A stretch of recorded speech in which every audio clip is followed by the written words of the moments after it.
今年39歲嘅杜俊斌俾你獨家踢爆，背妻踏上20歲出頭拍檔主持陳貝兒。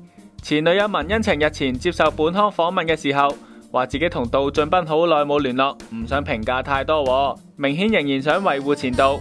點知本刊報道出咗街之後，文欣晴突然喺 Facebook 留言鬧杜俊斌死性不改。原來文欣晴咁多年嚟處處維護前男友嘅形象，點知杜俊斌當年分手之後，不斷喺朋友圈中唱文欣晴有精神病同埋思覺失調，原因係怕前女友爆佢啲衰嘢。文欣晴喺分手4年之後，先知道俾人唱，當然嬲爆啦。所以佢除咗喺 Facebook 宣泄之外，仲打俾杜俊斌求證。